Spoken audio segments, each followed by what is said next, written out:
Imagine a world where the forest floor held the secrets to every ailment that plagued mankind, where the bark of a gnarled old tree was more precious than gold, and the root of a humble weed could banish fevers that threatened to consume entire villages.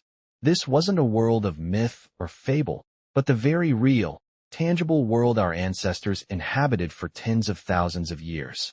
Their pharmacy was not a sterile, brightly lit room stocked with chemical compounds and mass-produced pills, but the sprawling, untamed wilderness itself. They knew the whispers of the leaves, the language of the roots, and the subtle, potent magic that lay hidden in the petals of a flower. They were the true masters of medicine, their knowledge a vast, intricate web woven from observation, intuition, and a profound, almost sacred connection to the natural world. Yet, somewhere along the winding path of history, we took a dramatic, and many would argue, a catastrophic turn. The whispers of the forest were drowned out by the roar of the industrial engine. The language of the roots was replaced by the cold, clinical terminology of the laboratory. In our unquenchable thirst for progress, for control, and for the immediate relief promised by a convenient, one-size-fits-all pill, we turned our backs on the very source of life that had sustained us since the dawn of consciousness. Welcome back to BioLiving, the only channel on YouTube dedicated to make your life healthy, naturally. Subscribe now so you don't miss our daily uploads. Some of these remedies are still known to us, though their true power has been neutered and diluted by commercial interests. They have been reduced to marketable buzzwords, stripped of their cultural and spiritual context. Others are genuinely obscure, their secrets held only by a few remaining indigenous cultures or buried deep in forgotten medieval texts. The last one in this video, in fact, was so valuable to the ancient world that it was driven to extinction, a final, tragic testament to the greed and short-sightedness that has always been a dark undercurrent of human progress. So lay back and watch this video till the end, because it can literally change your life and health. The first of these ancient secrets is a tree so common, so unassuming, that it is often overlooked, its branches swaying in the breeze as a silent sentinel of a forgotten age. This is the white willow, and its bark holds a story of pain and relief that stretches back to the very dawn of recorded history. The ancient Egyptians, the Sumerians, and the Greeks all knew of its power. Hippocrates, the father of modern medicine, prescribed its powdered bark to women in the throes of childbirth to ease their suffering. For thousands of years, it was the go-to remedy for fevers, aches, and inflammations, a gentle giant of the natural pharmacy that offered solace without the devastating side effects that would come to plague modern painkillers. The secret of its power lies in a compound called salicin, which the body metabolizes into salicylic acid, a precursor to the very acetylsalicylic acid that we know today as aspirin. And yet, what did modern science do? In a classic act of chemical alchemy, they isolated the active ingredient, synthesized it, and patented it, creating a multi-billion-dollar industry. The humble willow bark, with its complex matrix of other flavonoids and tannins that buffered the stomach and enhanced the overall effect, was cast aside. The synthetic aspirin, a harsh and isolated compound, became the standard, a symbol of progress that came at the cost of our own digestive lining. The ancient remedy worked in harmony with the body. The modern drug forces the body to submit. This is the story of our medical history in a single tree. As we descend from the forest canopy into the damp, shadow-dappled undergrowth, we encounter a plant of profound contradiction, a creature of the twilight that the ancient Egyptians called the soporific lettuce. This is wild lettuce, a spiny, unassuming weed that hides a powerful milky sap, a true and potent sedative. In its time, it was the poor man's opium, used by the Romans to induce a state of blissful sleep and dull the sharp edge of pain. The Assyrians called it the plant of the gods, using it in sacred rituals to achieve a state of divine ecstasy and communion. Its active compounds, lactucin and lactocopicrin, bind to the same receptors in the brain as the powerful morphine, albeit with a gentler, more sustainable effect. It was a master key to the gates of sleep, a natural tranquilizer that carried none of the addictive chains of its more infamous cousin. Yet, it was systematically ignored by the nascent pharmaceutical industry, which saw more profit in the extraction and refinement of a single, highly addictive alkaloid from the poppy. The wisdom of a plant that could offer a gentle release from anxiety and insomnia without the risk of ruinous addiction was considered commercially irrelevant. The wild lettuce, a common sight in the hedgerows of Europe, became a secret whispered only among herbalists, a ghost of a safer, saner approach to mental wellness. Our next plant is one of the most powerful and misunderstood weapons in the ancient medicinal arsenal, a root that carries the heavy scent of the earth itself. We speak of valerian, a name that conjures images of medieval apothecaries and shadowy alchemists. The ancient Greeks and Romans knew it well, using its pungent, dried rhizome to calm the mind, soothe the nerves, and induce a deep, restorative slumber. It was a cornerstone of European medicine for millennia, a reliable ally against the scourge of insomnia and the gnawing anxieties of daily life. Even in the trenches of the First World War, field medics would use valerian to calm soldiers suffering from the relentless, crushing trauma of shell shock. Its active compounds, a complex cocktail of volatile oils and iridoid glycosides, work in concert to increase the levels of GABA, a crucial inhibitory neurotransmitter, in the brain, gently quieting the overactive neural pathways that cause sleeplessness and panic. So why is this ancient, tried-and-true remedy now relegated to the back shelves of health food stores, dismissed by a medical establishment that prefers the blunt, addictive power of benzodiazepines? The answer is painfully simple: profit. Valerian, a hardy plant that grows wild in fields and ditches, cannot be patented. Its complex, synergistic formula cannot be neatly packaged into a single, simple molecule. It is a reminder of a time when nature, not the corporation, was the ultimate authority on health, and that is a truth that modern industry cannot afford to propagate. Venture into the warm, sun-baked lands of ancient China, and you will find a plant of incredible power, a bitter herb that was the secret weapon of the emperor's physicians in their eternal battle against the relentless scourge of malaria. This is sweet wormwood, known in the East as Qinghao. For over 2,000 years, it has been used to quell the violent, life-threatening fevers brought on by the malarial parasite. The knowledge of its efficacy was so profound that it was recorded in the ancient texts of the Jin dynasty, a specific recipe for a cold-pressed juice that was to be taken immediately at the first sign of a fever. It was this very plant that saved countless lives and was the crucial ally of General Li Guang during his campaigns in the malarial swamps of southern China. Modern science, in a rare moment of retrospective curiosity, studied this plant, and in the 1970s, a Chinese scientist named Tu Yiyu, using the ancient texts as her guide, isolated its active compound, artemisinin. It was a discovery that would eventually win her a Nobel Prize, and artemisinin-based therapies are now a cornerstone of modern malaria treatment. But here is the deeper, darker truth. Even as the world acknowledged the power of this ancient remedy, the pharmaceutical giants began to synthesize its derivatives, creating new, patentable versions of a compound that had been in the public domain for millennia. The very plant that had been the people's medicine for 2,000 years was once again being appropriated, its essence repackaged for the modern market. Meanwhile, the synergetic power of the whole plant, with its other compounds that may help prevent the very resistance that is now such a terrifying problem with artemisinin therapies, is almost entirely ignored. In the shadow of the ancient oaks, we find a plant that is a true embodiment of a terrifying duality, a substance that exists in a delicate balance between a potent medicine and a deadly poison.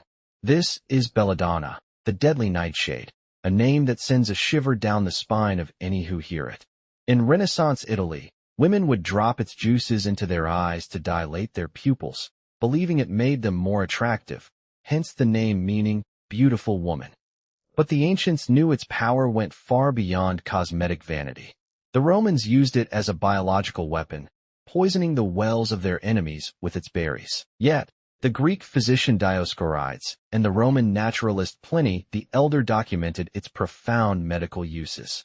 In infinitesimal doses, belladonna is a potent antispasmodic, relieving the agonizing pain of stomach ulcers, menstrual cramps, and gallstones. It is a powerful antidote to nerve agent poisoning and a key treatment for Parkinson's disease. Its active alkaloids, atropine and scopolamine, are so potent that they can stop the nervous system in its tracks. It is a drug that has been used by cunning folk to induce visions and by surgeons to prepare patients for the knife before the age of anesthesia. Yet, how is this extraordinary, life-saving, and deadly plant treated today? It is largely a banned substance, its use restricted to highly controlled pharmaceutical preparations that are vastly expensive and only available through a prescription. The knowledge of its safe application, a secret passed down through the ages by master herbalists who understood its lethal potential, has been systematically suppressed. It is a controlled substance, a forbidden fruit, a symbol of the deep fear our culture holds for the potent forces of nature, preferring instead the safe, predictable, but often less effective synthetics of the lab. Before we go further, please like this video and share it with your friends so they can also learn and become healthier. Also comment which state you are from. I will reply to you personally. Deeper still into the shadowed groves, we come upon a root so peculiar, so eerily anthropomorphic in its shape, that it has been shrouded in myth and legend for countless generations. This is the mandrake, the screaming root, a plant that ancient folklore claimed would let out a shriek so loud when uprooted that it would drive the harvester mad. In ancient times, the mandrake was an ingredient in a powerful entheogenic brew used in sacred rituals to induce visions and commune with the gods. But beyond its mythical status, it was a powerful and indispensable surgical anesthetic. The great Roman physician Dioscorides wrote extensively about its properties, prescribing a tincture of the root to be taken before surgery or to be applied topically to numb localized pain. Its active alkaloids, including atropine and scopolamine, are potent compounds that can induce a state of deep sedation and amnesia.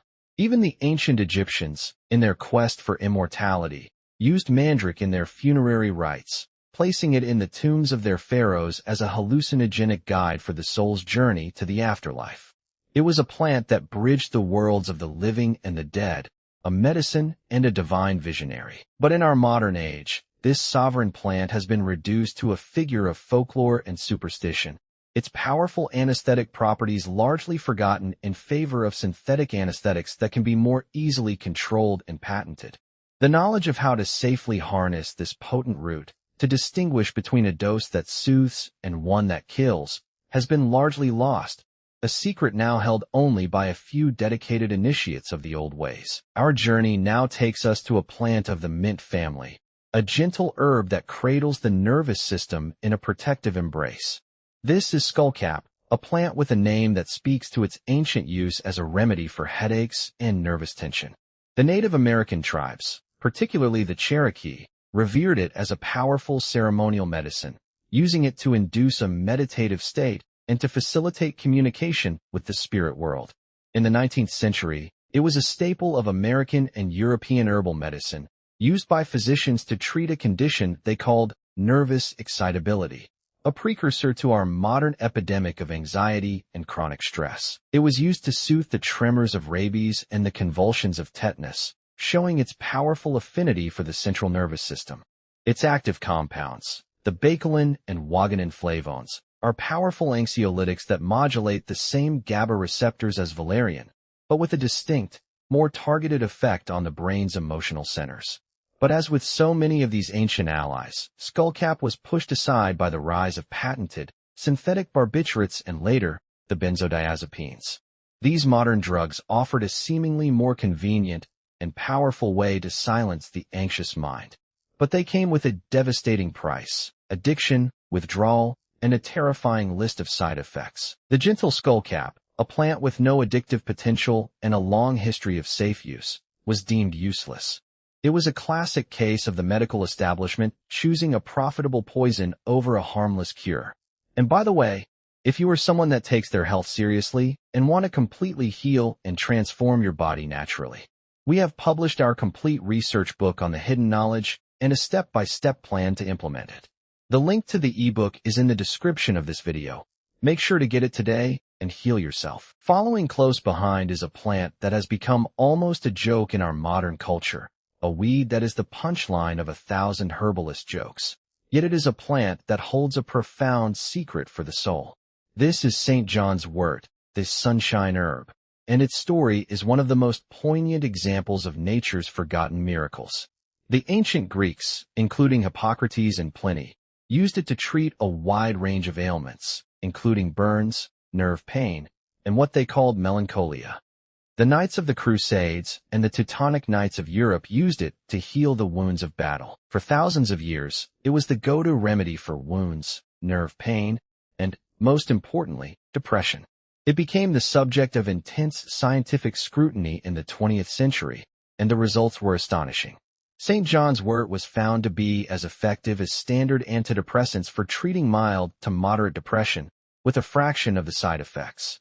It works through a complex mechanism, primarily by inhibiting the reuptake of serotonin, dopamine, and norepinephrine, much like the modern SSRIs, but with a more balanced and holistic approach that includes antiviral and anti-inflammatory properties. So, why is it that this ancient, powerful, and safe antidepressant is not the first line of treatment for a global epidemic of depression? The answer is, once again, profit. St. John's wort cannot be patented. It is a wild-growing plant that anyone can harvest. It directly competes with a multi-billion-dollar industry built on patented antidepressants like Prozac and Zoloft. The industry responded with a sophisticated campaign of disinformation, highlighting potential drug interactions while downplaying its profound benefits, successfully convincing the medical establishment that this ancient healer was a dangerous and unreliable folk remedy. Crossing the oceans to the tropical islands of the Pacific, we find a plant that was the cornerstone of social harmony and spiritual ceremony for the Polynesian and Melanesian peoples. This is kava kava, a root with a powerful, sedating, and euphoric effect.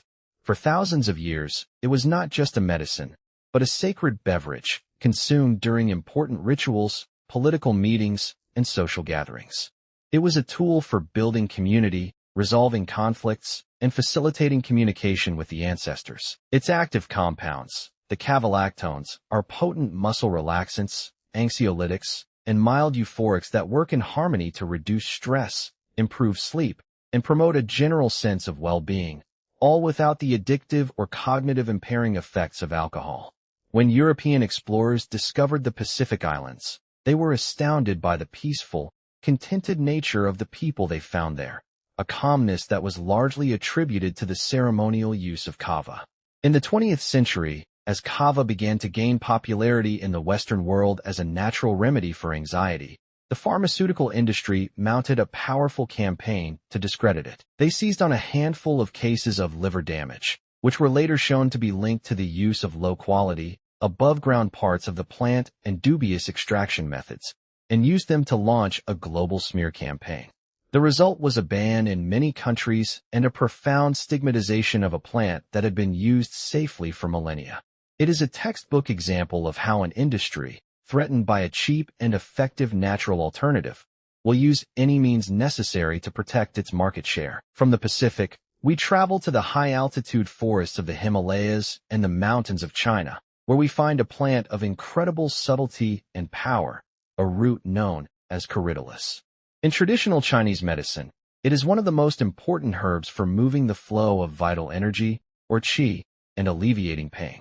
For centuries, it has been used to treat everything from menstrual cramps and abdominal pain to backaches and the deep, gnawing pain of arthritis.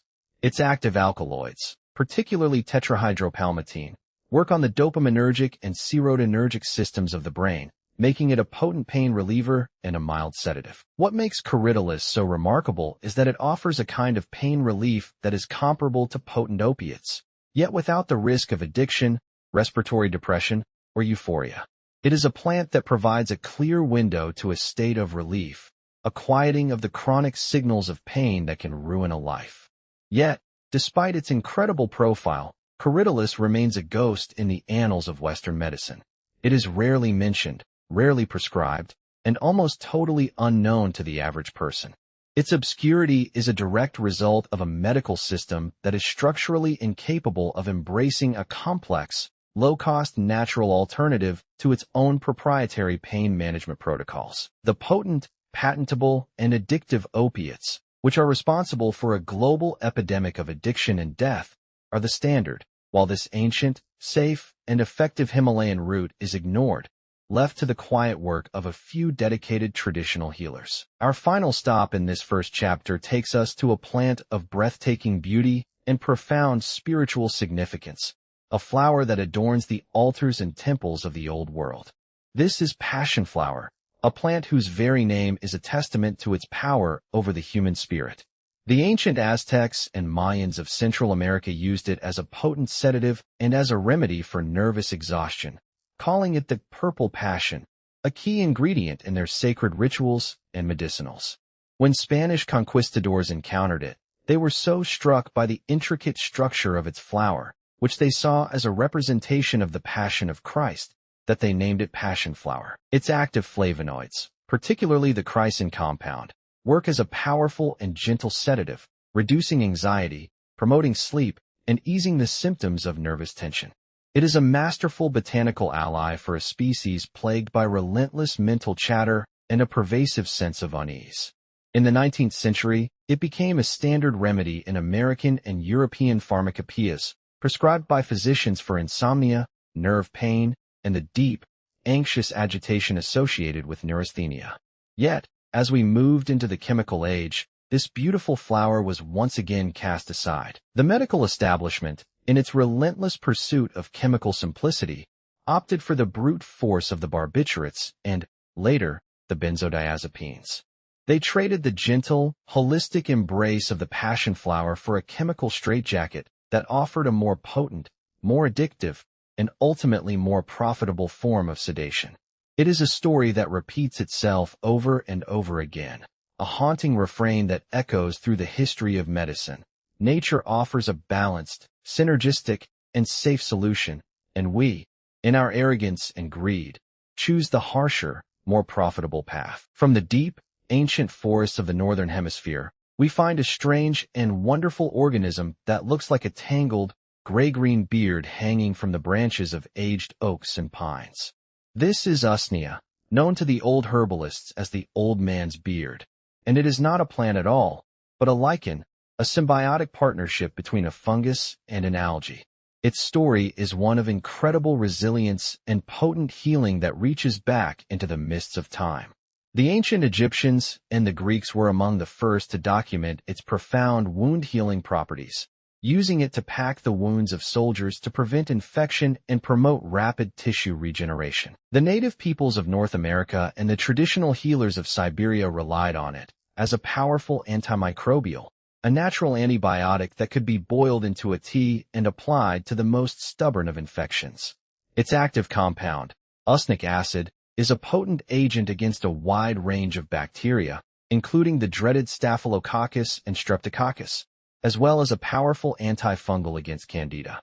In an age before penicillin, Usnea was a vital tool in the healer's arsenal, a natural, sustainable, and incredibly effective antibiotic that grew freely on the trees. Yet, when the pharmaceutical industry discovered that they could synthesize penicillin, a patentable, single-molecule wonder drug, they ignored the complex, holistic power of Usnea. It was a cheaper, more accessible, and more sustainable alternative that threatened their entire business model. Today, we face an apocalyptic crisis of antibiotic resistance, a terrifying consequence of our over-reliance on isolated, synthetic antibiotics, while the gentle, multifaceted antimicrobial power of Usnea waits quietly in the forest, a forgotten solution to our most pressing medical emergency. Venture further into the primeval forests of Siberia and the northern reaches of the world, and you will find a strange, blackened growth on the trunks of birch trees, a fungus that looks like a piece of burnt charcoal, utterly unassuming and easy to overlook. This is the chaga mushroom, a true master of survival, and its inner, orange-hued flesh holds one of the most powerful secrets of the natural world. For centuries, the indigenous peoples of Siberia, the Khanty and the Evenki, have used chaga as a sacred medicine, brewing it into a strong tea to treat everything from stomach ailments to heart disease, and most importantly, to boost the body's natural defenses against cancer. Ancient manuscripts from China and Korea mention the king of the medicinal mushrooms, a title that has been passed down through the generations, and it is a well-documented fact that the Grand Duke of Kiev, Vladimir Monomakh, was cured of lip cancer in the 12th century by consuming a simple decoction of chaga. Its biological mystery is staggering.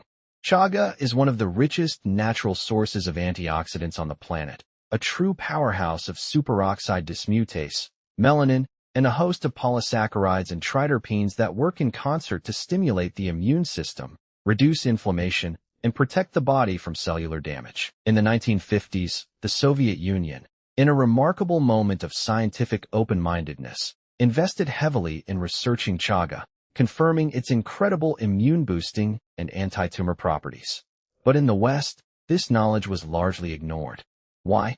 Because a mushroom that grows wild, cannot be cultivated easily, and cannot be patented is a direct threat to the multi-billion-dollar cancer treatment industry, an industry that thrives on expensive, complex, and often debilitating treatments. Chaga represents a different path, a path of prevention and gentle support, a path that modern medicine, in its relentless pursuit of profit, has chosen to ignore. Descending from the deep woods into the sun-dappled meadows of the American frontier, we find a plant of vibrant yellow, a powerful root that was once the cornerstone of Native American medicine. This is golden seal, known to the Cherokee and other tribes as the yellow root, a potent remedy for a vast array of ailments. They used it to treat skin infections, digestive complaints, and the inflammation of the mucous membranes, making it a powerful ally against colds and flu. When European settlers arrived, they were quick to adopt this plant, and it became one of the most popular and trusted medicines in the 19th century American pharmacopoeia, used universally as a bitter tonic to stimulate the digestion and as a powerful antibacterial wash for wounds. Its active alkaloids, berberine and hydrostein, are potent antimicrobial compounds that are effective against a wide range of bacteria, viruses, and fungi. It is a plant that was so highly valued that it was driven to near extinction by overharvesting in the late 19th century, a testament to its widespread use and unmatched efficacy. Yet, despite its proven power, golden seal has been systematically sidelined. It is often dismissed by the medical establishment as an unproven folk remedy, even as modern science continues to confirm its powerful antimicrobial and anti-inflammatory properties. The real reason for its obscurity is that it competes directly with patentable antibiotics and synthetic drugs, and its complex, synergistic chemistry cannot be easily replicated in a laboratory. The story of golden seal is a tragedy of exploitation and amnesia, where a plant that once healed a nation is now reduced to a niche product, a ghost of its former glory. Alongside the golden seal, in the same rich grasslands of the American heartland, grows another legendary root, a plant that was once the ultimate symbol of health and vitality for the Plains Indians. This is echinacea, the purple coneflower, a plant that has become almost a caricature of itself in the modern health food industry, its true depth and power diluted by commercial marketing and a profound misunderstanding of its ancient use. The Native American tribes, from the Sioux to the Cheyenne, used echinacea for everything from snake bites and septic wounds to toothaches and sore throats. It was their go-to remedy for infection, a plant they called the cure-all of the plains. In the late 19th and early 20th centuries, it was the most widely prescribed natural medicine in the United States, a cornerstone of the eclectic medical movement that championed botanical remedies. Its active compounds, the alkaloids, polysaccharides, and caffeic acid derivatives, work in a complex and sophisticated manner to stimulate the immune system, activating macrophages and enhancing the body's own natural defenses against infection. The tragedy of echinacea is that its reputation was systematically dismantled by a flawed, reductionist approach to science. Studies that used isolated, standardized extracts of a single part of the plant failed to replicate the profound synergistic effects of the whole plant used in traditional medicine. The pharmaceutical industry, eager to discredit a rival, seized upon these flawed studies to pronounce echinacea ineffective, a classic case of propaganda masquerading as science. The result is that a plant with a proven, millennia-old history as a powerful immune stimulant is now largely dismissed, a victim of reductionist science and corporate interests. From the grasslands, we travel to the damp, ancient hedgerows of Europe, where we find a shrub that is heavy with clusters of dark, purple-black berries, a plant that has been a staple of folk medicine for over 2,000 years. This is elderberry, the humble elder tree, and its story is one of profound antiviral power and deep, mystical reverence. The ancient Greeks, the Romans, and the Celtic Druids all revered the elder tree, seeing it as a sacred vessel for the spirits of the forest. It was a plant that was planted around homes to ward off evil and to protect the inhabitants from illness. Its berries were used to make a powerful syrup that was traditionally taken during the cold and flu season to ward off infection and to shorten the duration of viral illnesses. And modern science has confirmed what the ancients knew all along. Elderberry is a potent antiviral, its anthocyanin compounds binding to the hemagglutinin spikes on the surface of the influenza virus, preventing it from entering and infecting human cells. It is a true master of viral defense, a natural, safe, and incredibly effective way to fortify the body against the seasonal plague of respiratory viruses. So, why is it that in the depths of a global pandemic, when the world was desperate for solutions, the ancient wisdom of elderberry was largely ignored? Why was the focus almost exclusively on synthetic, experimental treatments and vaccines, while this simple, safe, and proven antiviral was relegated to the status of a mere supplement? The answer, once again, is a profound lack of profit incentive and a systemic bias against natural remedies. Elderberry is too cheap, too accessible, and too common to be of interest to a pharmaceutical industry that demands billions in returns on its investments. Our journey now takes us to the sun-scorched fields and dry, rocky hillsides of the Mediterranean, where a humble weed with delicate, fern-like leaves and clusters of tiny yellow flowers has been a staple of battlefield medicine for millennia. This is yarrow, a plant that the great Greek hero Achilles was said to have used to treat the wounds of his soldiers during the Trojan War, earning it the name Achilles' heel.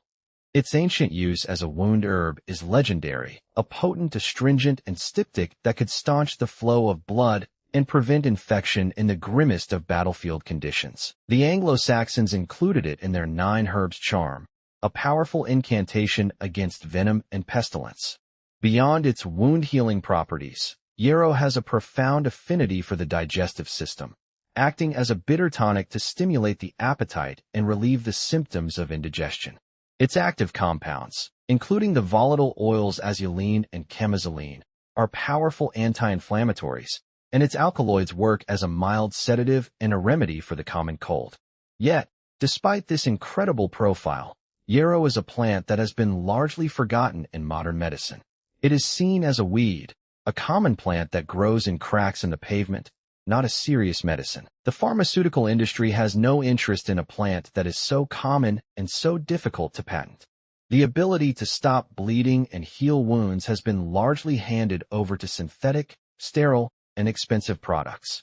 Yarrow is a quiet testament to the wisdom of the battlefield, a forgotten survivor of the bloodiest conflicts in human history, waiting to be rediscovered. From the scorching fields, we ascend into the cool, high mountain altitudes of the American West and Europe, where a majestic plant with tall stalks and soft, flannel-like leaves reaches for the sky.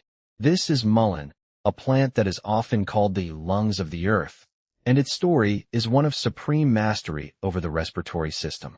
The ancient Greeks and Romans used its leaves and flowers to treat coughs, bronchitis, and other afflictions of the chest, often smoking its dried leaves to relieve the most stubborn and painful coughs. Native American tribes used it for the same purpose, recognizing its powerful expectorant properties, its ability to soothe inflamed mucous membranes, and to break up congestion.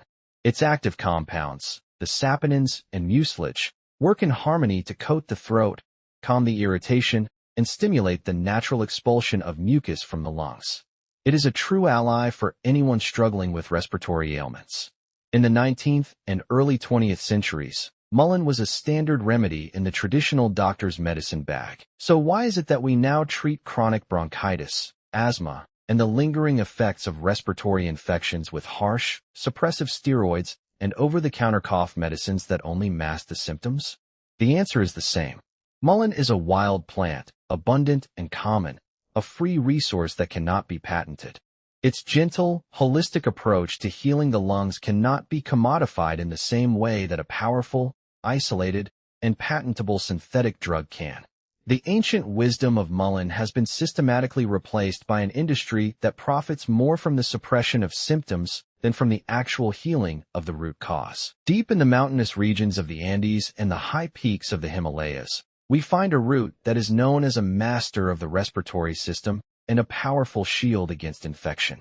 This is Osha root, called the bear medicine by the Native American tribes, who observed that bears would eat the root after emerging from hibernation to cleanse their systems and to restore their strength. The tribes of the Southwest, particularly the Pueblo people, used it as a powerful antiviral and antibacterial, using it to treat sore throats, coughs, and the most stubborn of lung infections. It was also used as a powerful emmenagogue and a potent ceremonial medicine. Its active compounds, particularly the coumarins and the volatile oils, are potent antimicrobials and respiratory stimulants, opening up the bronchial passages and helping the body expel infection. Osha root is a plant of immense power, yet it is almost totally unknown outside of the small communities of the Southwest. Its use is a closely guarded secret, passed down through the generations. It is a plant that symbolizes the deep, indigenous knowledge that has been systematically suppressed and marginalized by the dominant culture.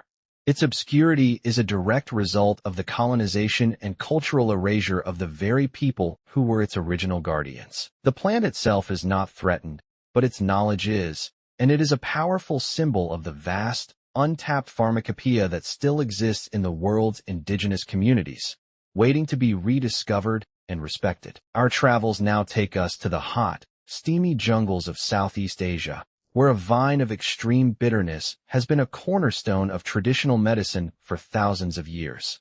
This is Andrographis, a plant known as the king of bitters, and its story is one of incredible potency against the most common plagues of humanity. In traditional Chinese medicine, it is used to clear heat and dispel toxins, treating everything from fevers and upper respiratory infections to dysentery and snake bites. In Ayurvedic medicine, it is a powerful tonic to rejuvenate the liver and boost the immune system. Its active compound, andrographolide, is a potent antiviral, antibacterial, and immune stimulant that has been shown in modern studies to be effective against the common cold, influenza, and even dengue fever. It is a plant that can stop a cold in its tracks and reduce the severity of a flu by a significant margin. Yet, despite its incredible profile, Andrographis is a mere ghost in the Western medical consciousness. It is almost entirely unknown, its name alien to the average person, and its efficacy ignored by the mainstream medical establishment. The reason is the same tired refrain.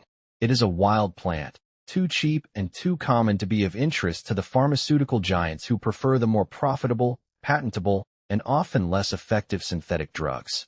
The plant represents a direct, affordable, and effective alternative to the expensive antiviral and antibiotic drugs that are the bread and butter of the modern medical industrial complex. From the vine of bitterness, we turn to a fungus that grows in the most unlikely of places, a beautiful, fan-shaped creature that is a true master of immune modulation.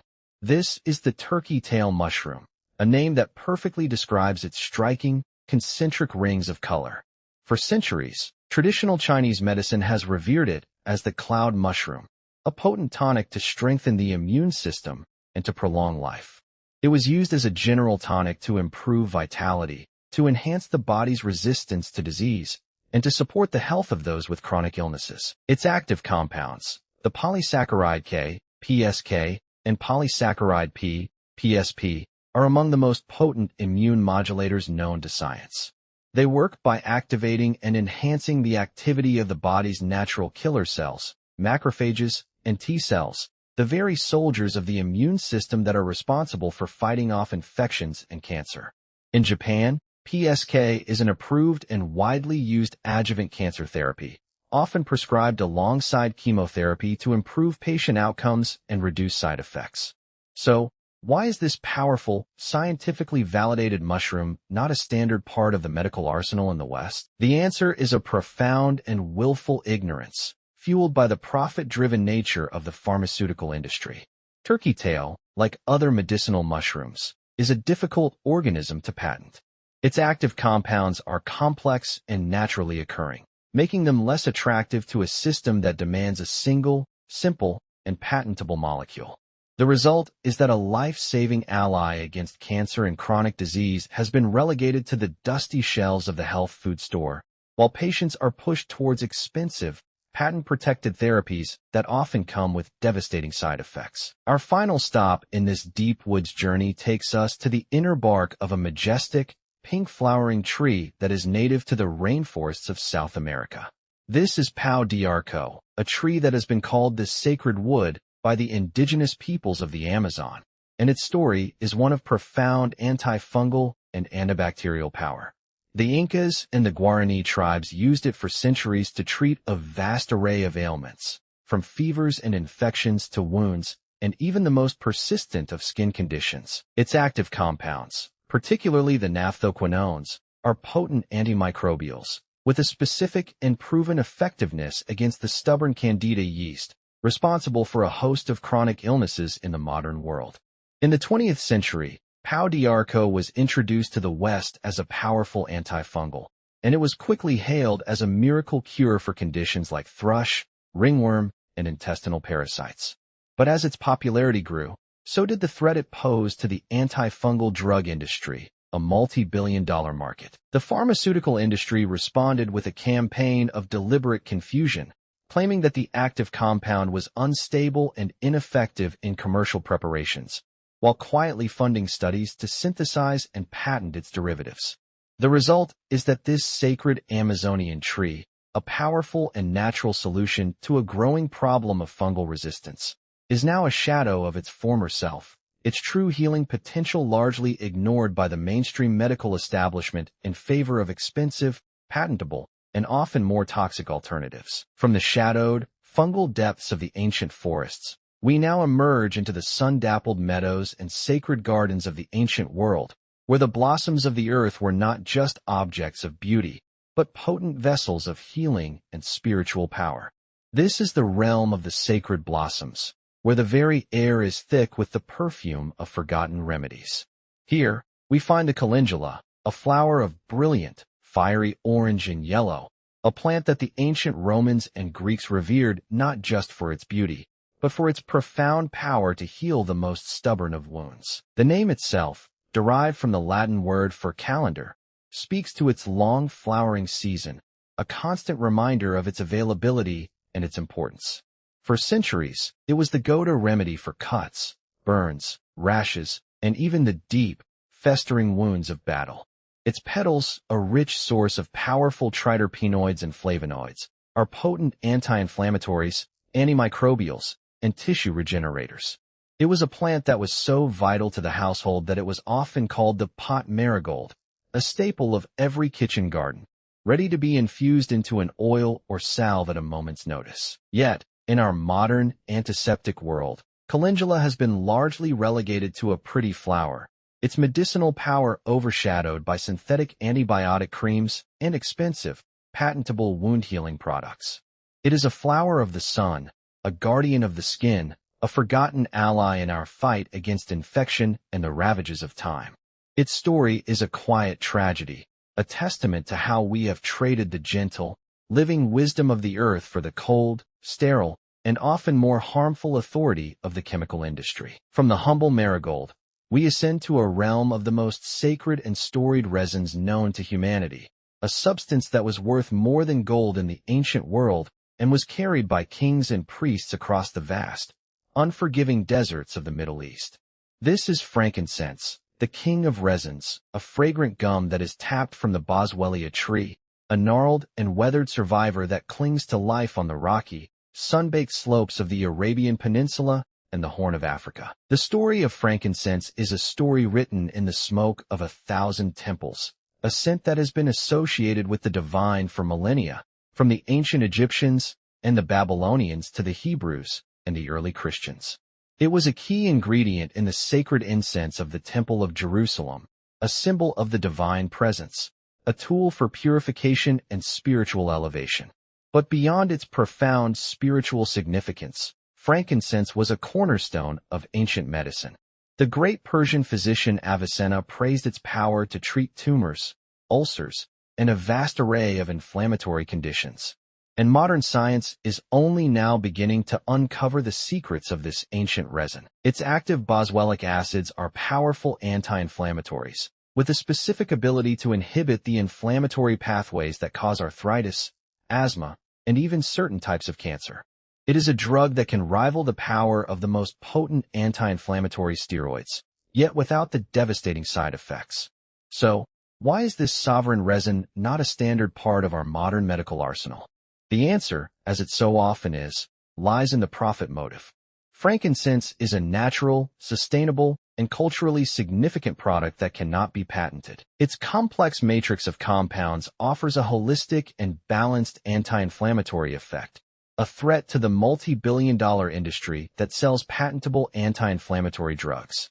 The pharmaceutical industry has instead chosen to focus on synthesizing isolated, patentable derivatives, ignoring the profound power of the whole resin and its ancient, sacred heritage. Alongside its ancient sibling, we find myrrh, a resin that is so deeply intertwined with the story of frankincense that they are almost inseparable in the collective consciousness. The two were often offered together, a pair of sacred gifts, but myrrh has its own distinct and powerful identity, a darker, more mysterious counterpart to the bright, uplifting scent of frankincense. It is a resin that is derived from the Commiphora tree, a thorny, shrub-like tree of the same harsh, unforgiving regions.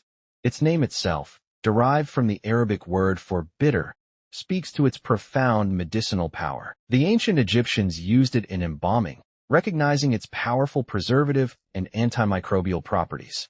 The Greeks and Romans used it as a powerful antiseptic, a remedy for infections, and a potent painkiller.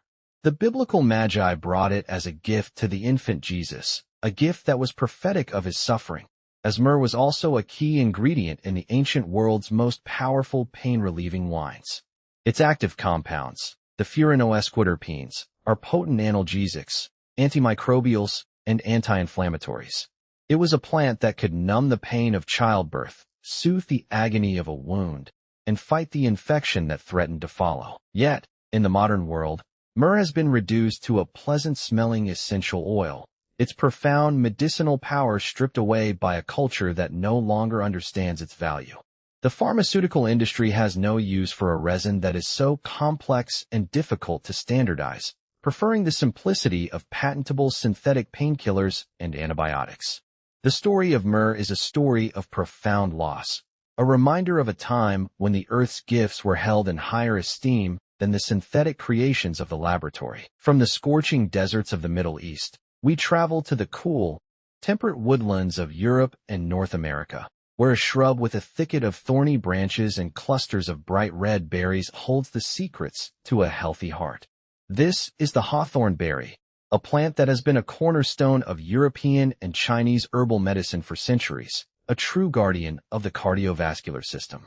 The ancient Greeks and the Romans used it as a remedy for heart ailments, recognizing its power to strengthen the heartbeat and improve the circulation of the blood. In medieval Europe, it was considered a sacred tree, and its berries were a common folk remedy for the weakness of the heart.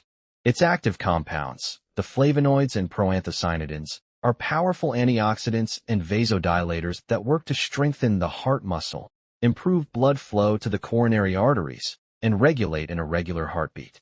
It is a plant that can be used to prevent heart disease, to support recovery after a heart attack, and to gently manage the symptoms of congestive heart failure. It is a safe, gentle, and effective alternative to the powerful and often debilitating synthetic heart medications that are so prevalent in the modern world. Yet, despite its long history of safe use and a growing body of scientific evidence to support its efficacy, hawthornberry is largely dismissed by the mainstream medical establishment. The reason is a familiar one. It is a wild plant, too common to be patented, and it directly threatens the multi-billion-dollar heart drug industry.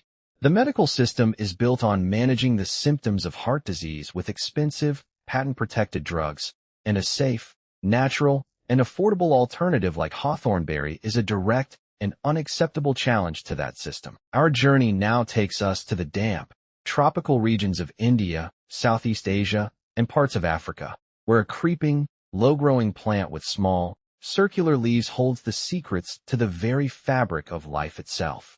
This is Gotu kola, a plant that the ancient Ayurvedic physicians called the brain food, a true elixir of vitality and a powerful rejuvenator of the nervous system. It is one of the most important herbs in the traditional medicine of India and Southeast Asia, used for centuries to improve memory, enhance concentration, and to promote longevity.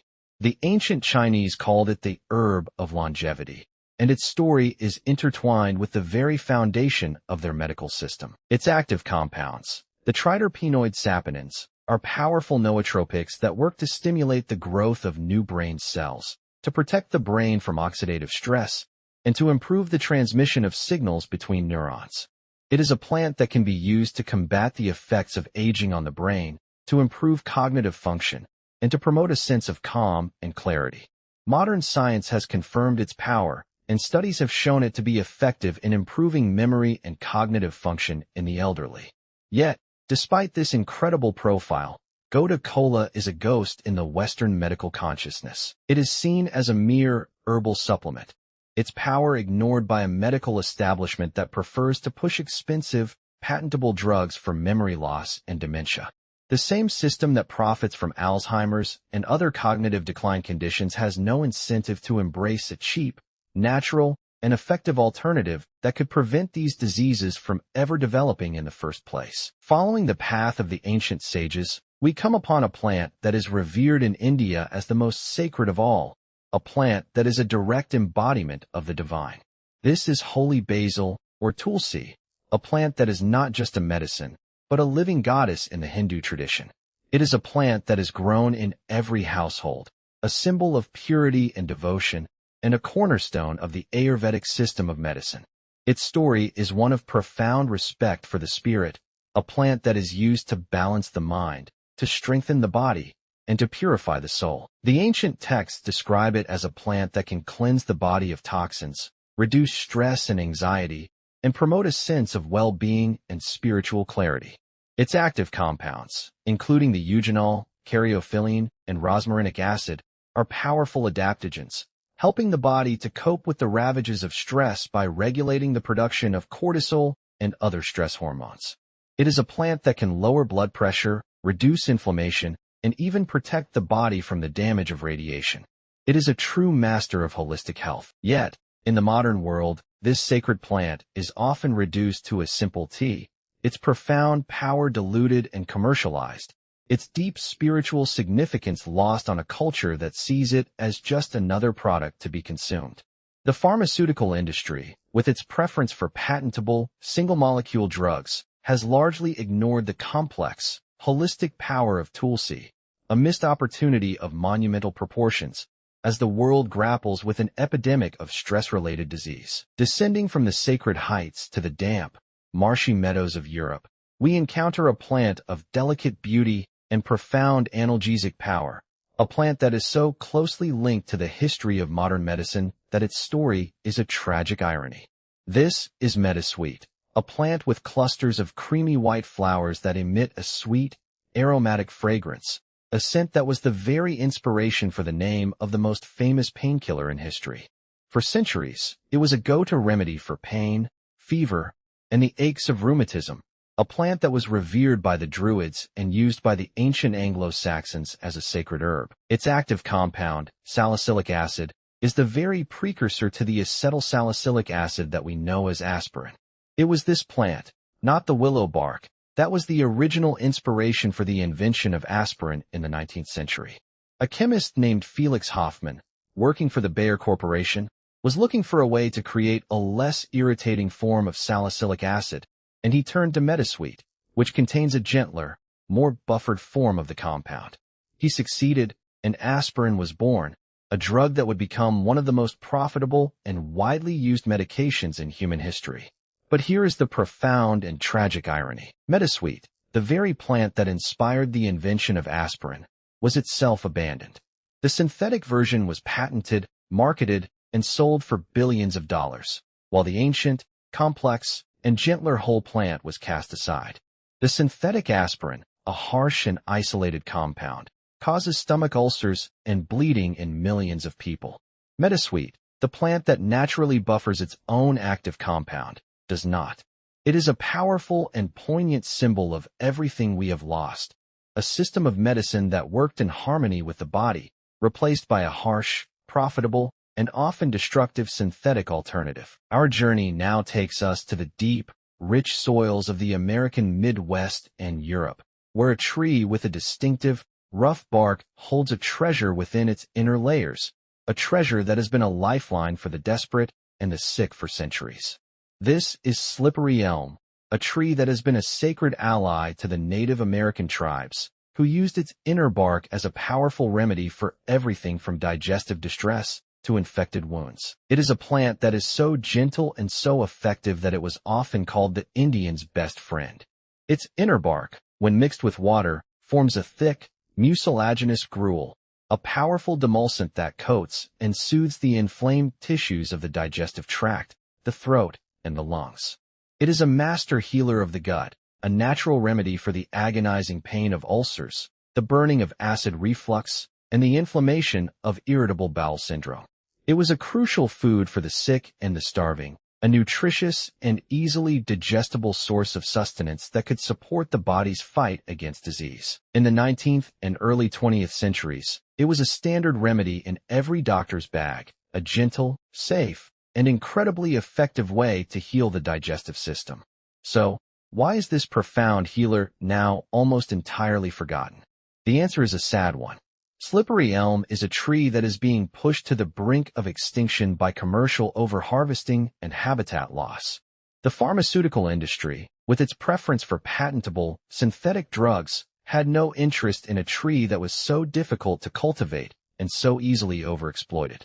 It was easier to invent expensive, patentable antacids and ulcer medications than to invest in the sustainable harvesting and protection of a wild tree. The result is that a priceless medical resource, a true gift of nature, is now disappearing from the earth, a victim of our own greed and short-sightedness. From the disappearing forests of the Midwest, we travel to the Mediterranean region, where a plant with spiky, purple flowers and a distinctive, white-veined leaf is a guardian of the most vital organ in the body, the liver. This is milk thistle, a plant that has been a cornerstone of European folk medicine for over 2,000 years, a powerful protector and regenerator of the liver. The ancient Greeks, including Dioscorides, knew of its power to treat liver ailments. It was used by traditional herbalists to treat jaundice, cirrhosis, and the toxic effects of heavy metals and alcohol. Its active compound, silymarin, is a powerful antioxidant and anti-inflammatory that works by stabilizing the outer membranes of liver cells, protecting them from damage, and stimulating the regeneration of new liver cells. It is a true liver tonic, a plant that can reverse the damage caused by a lifetime of poor diet, alcohol abuse, and exposure to environmental toxins. It is a plant that could be a vital tool in our fight against the epidemic of liver disease that is sweeping the modern world. Yet, despite its proven power, milk thistle is often dismissed as an alternative treatment, its efficacy unacknowledged by a medical establishment that prefers the more profitable route of treating the complications of liver disease with expensive, patentable drugs and surgical interventions. The pharmaceutical industry has no interest in a plant that can prevent liver disease from developing in the first place, a plant that is too common and too cheap to patent. The story of milk thistle is a tragedy of profound neglect, a powerful healer ignored in favor of a system that profits from the very diseases it claims to treat. Our journey takes us now to the deep, loamy soils of Europe, North America, and Asia, where a tall, common weed with large, wavy leaves and a long, brown root is a master of purification and detoxification. This is burdock root, a plant that has been a staple of traditional medicine in many cultures for centuries, a powerful blood purifier, and a gentle, yet potent, diuretic. The ancient Chinese and the medieval Europeans both recognized its power to cleanse the body of toxins, to treat skin conditions like eczema and acne, and to support the health of the liver and kidneys. Its active compounds, particularly the inulin, polyacetylenes, and phenolic acids, work to promote the elimination of waste products through the kidneys and to reduce inflammation throughout the body. It is a plant that is often used in combination with other herbs to treat the most stubborn of chronic diseases. In the 19th and early 20th centuries, it was a common ingredient in proprietary tonics and blood purifiers, a testament to its widespread use and undeniable efficacy. Yet, in the modern world, this powerful healer is seen as a weed, a nuisance to be eradicated from gardens, its medicinal power completely forgotten by the mainstream medical establishment. The pharmaceutical industry has no use for a common, wild plant that cannot be patented, preferring the simplicity and profitability of synthetic diuretics and anti-inflammatories. The story of burdock root is a story of how we have been conditioned to see the most powerful medicines as weeds, a tragic case of cultural blindness and deliberate ignorance. Finally, in this chapter of sacred blossoms and river resins, we find a plant that is the very definition of an underappreciated healer, a plant that is often despised for its painful sting, yet it holds a profound secret for the health of the blood and the joints. This is stinging nettle, a plant that the Romans and the Anglo-Saxons used to treat arthritis and joint pain, a practice that seems counterintuitive given its painful touch. The ancient knowledge was that the sting of the nettle contained a powerful anti-inflammatory agent that could relieve the symptoms of rheumatism. Modern science has confirmed this, revealing that nettle leaf is a powerful diuretic, a potent anti-inflammatory, and a rich source of nutrients, including iron, calcium, and magnesium.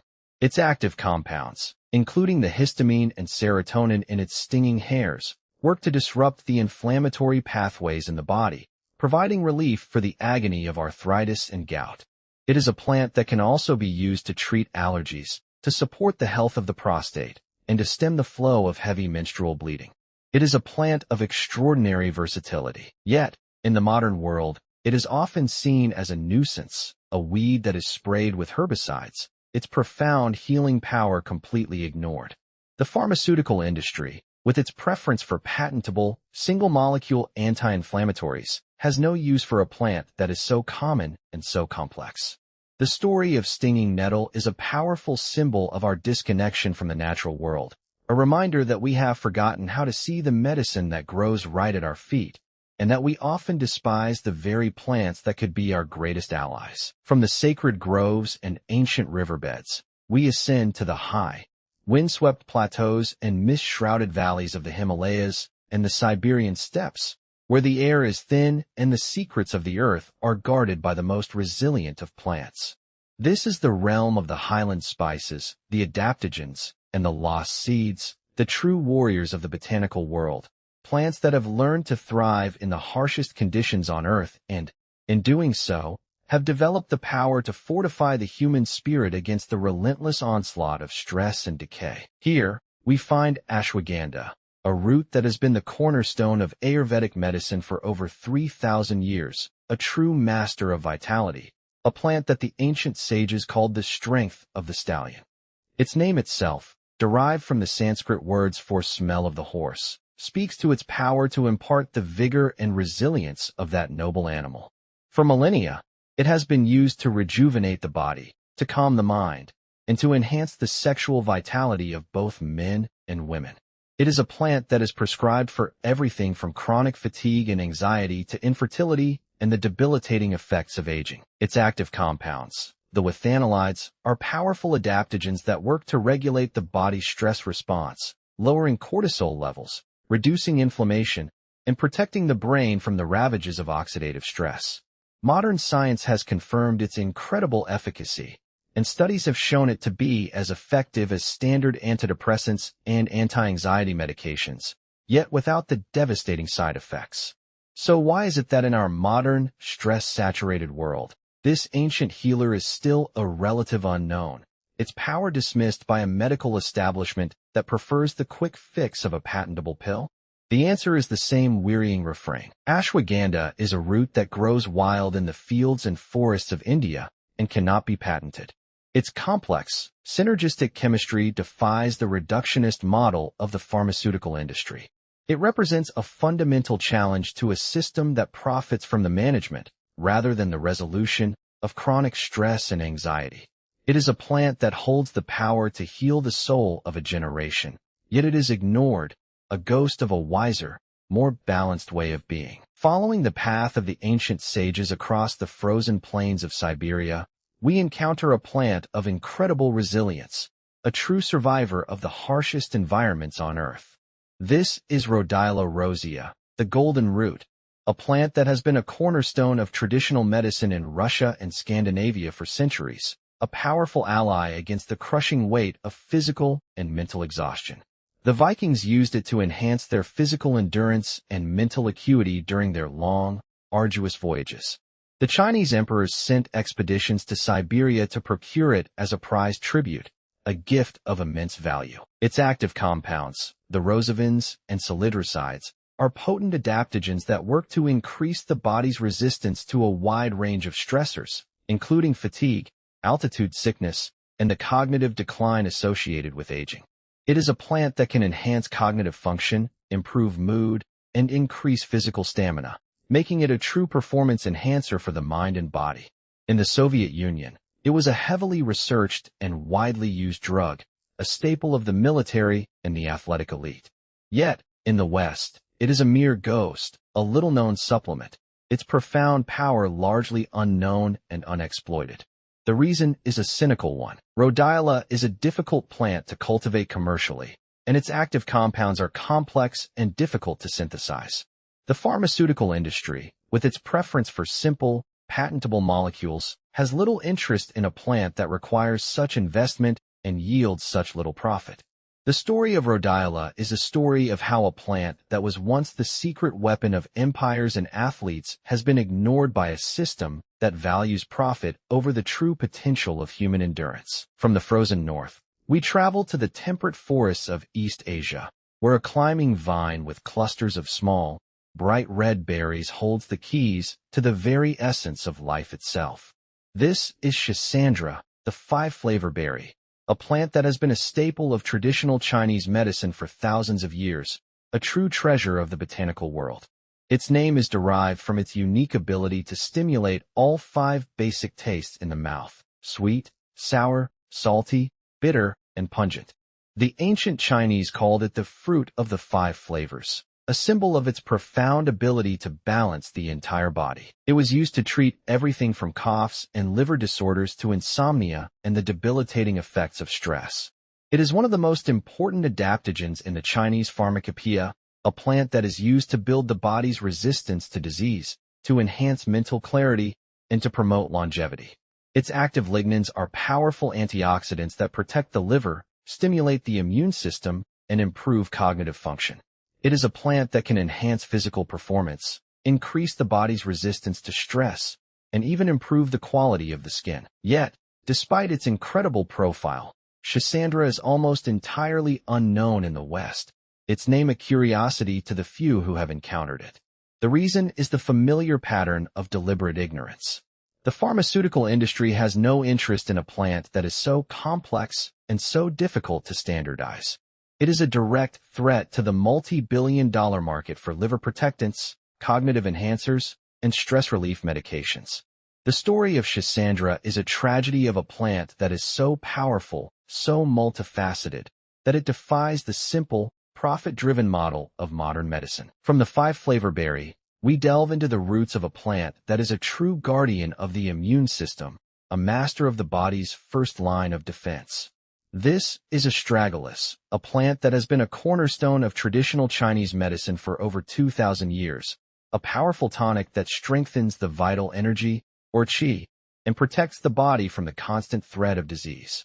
It was a plant that was often used to prevent illness, to strengthen the body's resistance to infection, and to promote the healing of wounds. Its active compounds, the astragalosides, are potent immune modulators that work to stimulate the activity of the body's natural killer cells, macrophages, and T cells, the very soldiers of the immune system. It is a plant that can be used to prevent the common cold, to reduce the severity of viral infections, and to support the health of the heart and the kidneys. In the 20th century, it was a subject of intense scientific research, particularly in China and Japan, where its efficacy as an immune stimulant was confirmed in numerous clinical studies. Yet, in the West, it is largely ignored, its power dismissed as mere folklore. The pharmaceutical industry has no interest in a plant that is so common and so cheap to grow, preferring the more profitable route of developing patentable synthetic immune stimulants. The story of astragalus is a story of how a plant that could protect a generation from the scourge of viral infections has been sidelined by a system that profits from treating the symptoms of the disease rather than preventing it. Our journey now takes us to the arid, sun-scorched landscapes of the Middle East and the Indian subcontinent, where a tiny, unassuming black seed holds a secret that has been whispered through the ages. A secret of such profound power that it was said to cure everything except death. This is black seed, or Nigella sativa, a plant that the ancient Egyptians called the seed of the pharaohs, a treasure that was found in the tomb of King Tutankhamun, a gift for his journey into the afterlife.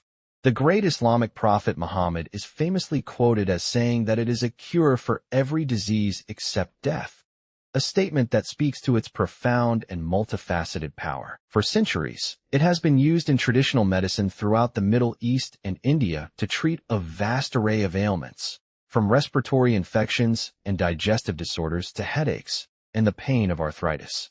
Its active compound, thymoquinone, is a true powerhouse of biological activity, a potent antioxidant, anti-inflammatory, and antimicrobial that works on multiple pathways in the body. Modern science is only now beginning to unravel the secrets of this incredible seed, and studies have shown it to be effective against everything from asthma and high blood pressure to certain types of cancer. Yet, despite its incredible profile and its long history of safe use, black seed is a ghost in the Western medical consciousness, a mere alternative remedy, its power largely unknown and unacknowledged. The reason is the same. It is a seed that is too common, too cheap, and too complex to be patented and profitably marketed. The pharmaceutical industry, with its preference for simple, single-molecule drugs, has no use for a plant that works in so many ways, a threat to their entire system of selling a different drug for every symptom. Traveling across the Indian subcontinent, we encounter a powerful and sophisticated blend of three of the most potent fruits in the Ayurvedic pharmacopoeia, a formula that is known as Triphala, or the three fruits. This is not a single plant, but a synergistic combination of the Amalaki, Bibitaki, and Haritaki fruits, a formula that has been the cornerstone of digestive and systemic health in India for thousands of years. It is a gentle, yet powerful, cleanser and rejuvenator, a plant that is used to support the entire digestive system, to detoxify the body, and to promote the health of the colon. Its active compounds, the tannins, polyphenol, and vitamin C, work in concert to regulate bowel function, to reduce inflammation, and to promote the growth of beneficial bacteria in the gut. It is a true master of the delicate ecosystem of the digestive tract, a plant that can treat everything from chronic constipation and diarrhea to the most stubborn of skin conditions. In Ayurveda, it is considered the king of all medicines, a formula that is prescribed for a wide range of chronic diseases. Yet, in the modern world, this powerful synergistic formula is largely unknown, its name a curiosity to the few who have delved into the mysteries of Ayurveda. The pharmaceutical industry has no interest in a complex, synergistic formula that cannot be reduced to a single, patentable molecule. The story of Triphala is a story of how we have traded the wisdom of ancient, synergistic formulas for the simplicity of patentable, single-molecule drugs, often with devastating consequences for the delicate ecosystem of the human gut. From the sun-scorched plains of India, we travel to the cool, damp meadows of Europe, where a humble, sticky plant with tiny, star-shaped leaves and clusters of small white flowers is a master of the lymphatic system, a gentle cleanser of the body's deepest tissues. This is cleavers, a plant that is often called the bedstraw, a name that belies its profound power to support the body's natural detoxification processes. For centuries, it has been used in traditional European folk medicine as a powerful diuretic and lymphatic cleanser, a plant that can help to clear the body of waste products and to reduce the inflammation of the lymphatic system. It is a plant that is often used to treat skin conditions, to support the health of the urinary tract, and to reduce the swelling of edema.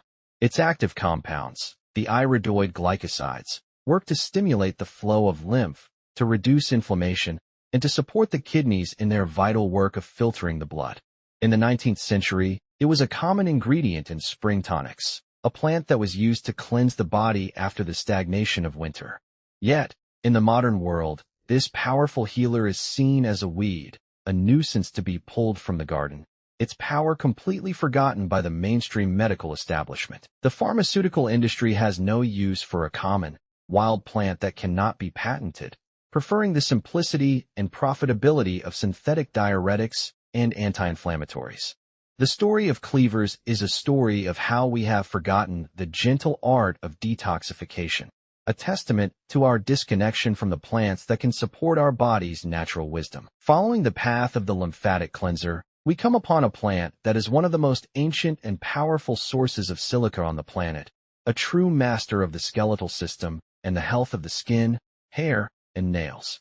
This is horsetail, a plant that is a living fossil, a descendant of the giant horsetails that dominated the Earth during the Carboniferous period, over 300 million years ago. Its ancient lineage speaks to its profound resilience and its power to fortify the body. For centuries, it has been used in traditional medicine to treat everything from bone fractures and kidney stones to the most stubborn of skin conditions. Its active compound is silica, a mineral that is essential for the formation and maintenance of collagen and bone tissue. It is a plant that can help to heal fractures, to strengthen the hair and nails, and to improve the elasticity and health of the skin. It was a staple of Roman and Greek medicine, and it was used extensively by European folk healers for a wide range of ailments. Yet, in the modern world, this ancient healer is largely unknown, its power ignored by a medical establishment that prefers to treat bone conditions with expensive, synthetic medications and calcium supplements. The pharmaceutical industry has no interest in a plant that is so common and so cheap, and its simple, mineral-based mechanism of action makes it a direct threat to the multi-billion-dollar market for bone health products. The story of horsetail is a story of a living fossil that has been left behind by a system that values profit over the ancient, proven wisdom of the earth. From the ancient horsetail, we turn to a plant that is a true symbol of the resilience of the human spirit, a plant that has been used in traditional medicine in Russia and Siberia for centuries, a powerful ally against the debilitating effects of chronic stress and fatigue. This is Siberian ginseng, or Eleuthero, a plant that is often confused with the more famous Asian ginseng, but it is a distinct and powerful adaptogen in its own right. For centuries, it has been used by the indigenous peoples of Siberia to enhance their physical and mental endurance, to improve their resistance to the harsh climate, and to promote longevity. Its active compounds, the eleutherosides, are powerful adaptogens that work to increase the body's resistance to a wide range of stressors, improving mental clarity, physical stamina, and immune function. In the Soviet Union, it was one of the most heavily researched and widely used drugs, a staple of the military, the space program, and the athletic elite. Yet, in the West, it is a mere shadow of its former self, a little-known supplement, its power often dismissed as the stuff of folklore. The reason is the same as with its cousin, rhodiola. It is a plant that is difficult to cultivate and standardize, and its complex chemistry is not easily reduced to a single, patentable molecule. The pharmaceutical industry, with its preference for simple, patentable drugs, has little interest in a plant that requires such investment and yields such little profit. The story of Siberian ginseng is a story of how a plant that was once the secret weapon of the world's most powerful nations has been ignored by a system that values a quick, profitable fix over the sustainable power of nature. Our journey now takes us to the hedgerows and woodland edges of Europe and Asia, where a humble, purple-flowered plant with a square stem and a distinctive, self-healing nature holds a secret that is as old as the human race itself. This is self-heal, or prunella, a plant that is a true master of the immune system and a powerful ally against the most persistent of infections. For centuries, it has been used in traditional European and Chinese medicine to treat everything from sore throats and wounds to the most stubborn of viral infections. Its active compounds, the rosmarinic acid and the triterpenoids, are potent antimicrobials, anti-inflammatories, and immune stimulants. It is a plant that was so highly valued that it was considered a panacea, a cure-all for a wide range of ailments. In the 19th century, it was a common remedy in every household, a plant that was kept in the garden for its incredible healing power. Yet, in the modern world, this powerful healer is seen as a weed, a nuisance to be eradicated from the lawn, its power completely forgotten by the mainstream medical establishment. The pharmaceutical industry has no use for a common, wild plant that cannot be patented, preferring the simplicity and profitability of patentable synthetic antibiotics and antivirals. The story of Self-Heal is a story of how we have become so disconnected from the earth that we can no longer see the powerful medicine that grows right beneath our feet. And finally, at the end of this long and haunting journey through the forgotten pharmacopoeia of humanity, we come to a plant that is no longer with us, a plant that was once the most valuable commodity in the ancient world, a treasure that was worth more than its weight in gold, a plant that has been driven to total extinction by the greed and short-sightedness of our own species. This is Silphium, the lost plant of the ancient world, a plant that was so central to the economy, the medicine, and the culture of the ancient Greeks and Romans that its story is a profound tragedy and a chilling warning for our own age. Silphium was a giant fennel that grew only in a narrow strip of land on the coast of North Africa, in the region of Cyrenaica, an area that is now modern-day Libya. It was the cornerstone of the Cyrenian economy, a plant that was so valuable that it was depicted on their coins and was the source of their immense wealth. The ancient Greeks and Romans used it for everything, and I mean everything. It was a powerful contraceptive and an abortifacient, a plant that was so effective that it was used to control the population of the ancient world. It was a culinary spice, a medicinal panacea, a remedy for everything from coughs and fevers to the most stubborn of infections. The demand for Silphium was insatiable, and the plant was harvested relentlessly, with no thought for its long-term survival. The Roman historian Pliny the Elder documented its decline, noting that the plant was becoming increasingly rare and that the quality of its sap was deteriorating. He wrote that in his time, a single stalk of Silphium was worth more than a talent of silver, a staggering sum that speaks to its immense value. And then, in a final, tragic act of ecological vandalism, the plant was driven to extinction. Its last known stalk was presented to the Roman Emperor Nero, a symbol of a lost treasure. The story of Silphium is a powerful and haunting parable for our own age, a stark warning of what happens when we treat the Earth's resources as infinite commodities to be exploited without restraint. It is a story of how the very wisdom that could sustain us can be lost forever, a victim of our own relentless hunger for profit and control. The fate of Silphium hangs over our journey like a dark cloud, a reminder of the fragility of the knowledge we are trying to reclaim and the profound tragedy of a world that has forgotten how to listen to the whispers of the earth. That's all for this video, folks. I hope you learned something new, and if you haven't yet, make sure to subscribe, share this video with your friends, and check out our ebook in the description, and I will see you in the next video.